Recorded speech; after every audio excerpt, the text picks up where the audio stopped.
मंदिरों पर सरकारी नियंत्रण, जबकि चर्च और मस्जिदें इससे मुक्त हैं। नमस्कार दोस्तों, स्वागत है आपका जन जागरण मंच पर, जहां हम आपके लिए ऐसे मुद्दे लेकर आते हैं जिन्हें मुख्यधारा की मीडिया और सरकारें अक्सर नजरअंदाज करती हैं। आज हम एक बेहद महत्वपूर्ण सवाल पर चर्चा करेंगे कि आखिर क्यों सिर्फ हिंदू मंदिरों पर सरकार का नियंत्रण है, जबकि चर्च और मस्जिदें पूरी तरह से स्वतंत्र हैं। सबसे पहले हमें यह समझना होगा कि भारत में हिंदू मंदिरों पर सरकारी नियंत्रण की शुरुआत कैसे हुई। ब्रिटिश शासन के दौरान कुछ खास कानून बनाए गए थे, जिनका उद्देश्य मंदिरों की संपत्ति और उनकी व्यवस्था पर नियंत्रण रखना था। आजादी के बाद भी यह व्यवस्था खत्म नहीं हुई। कई राज्यों में सरकारों ने इन कानूनों को बरकरार रखा और यहाँ तक कि और मजबूत किया, जिससे हिंदू मंदिरों पर सरकारी नियंत्रण स्थायी हो गया। सरकार का मंदिरों पर नियंत्रण। भारत में हजारों मंदिर सरकार के अधीन हैं। इन मंदिरों की संपत्ति,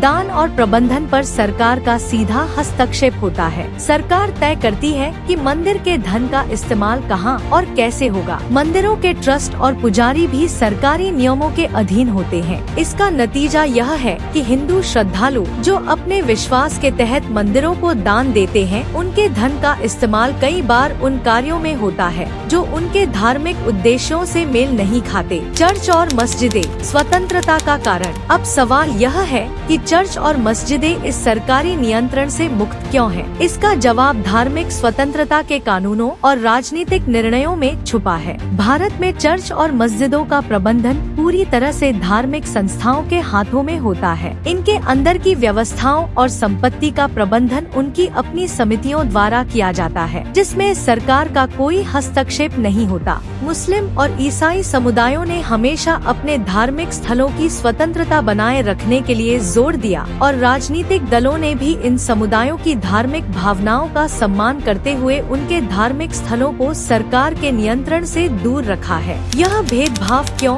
यह सवाल उठना स्वाभाविक है कि आखिर हिंदू मंदिरों पर ही सरकारी नियंत्रण क्यों है? एक लोकतांत्रिक और धर्मनिरपेक्ष देश में सभी धर्मों को समान अधिकार मिलने चाहिए, लेकिन जब बात मंदिरों की आती है तो हिंदू धर्म के साथ भेदभाव क्यों किया जाता है? क्या यह इसलिए है कि हिंदू समुदाय इस मुद्दे पर चुप रहा है, या फिर राजनीतिक दलों ने अपने फायदे के लिए इसे बनाए रखा है? मंदिरों की संपत्ति का दुरुपयोग। सरकारी नियंत्रण के चलते मंदिरों की संपत्ति का किस तरह से दुरुपयोग होता है, यह भी एक महत्वपूर्ण सवाल है। उदाहरण के तौर पर कई मंदिरों की संपत्ति को गैर धार्मिक कार्यों में लगाया गया है। यह धन, जिसे हिंदू भक्त धार्मिक उद्देश्यों के लिए दान करते हैं, कभी कभी सरकार द्वारा अस्पतालों, स्कूलों या अन्य सामाजिक योजनाओं में लगाया जाता है। यह सही हो सकता है, लेकिन क्या यह उचित नहीं होगा कि मंदिरों का धन धार्मिक और सांस्कृतिक उद्देश्यों के लिए ही इस्तेमाल हो? और अगर ऐसा हो रहा है, तो क्या चर्च और मस्जिदों के धन का भी इसी प्रकार से इस्तेमाल होना चाहिए? राजनीतिक दृष्टिकोण। मंदिरों पर सरकारी नियंत्रण का मुद्दा राजनीति से भी जुड़ा हुआ है। सरकारें अक्सर हिंदू मंदिरों की संपत्ति और उनके प्रबंधन पर कब्जा करके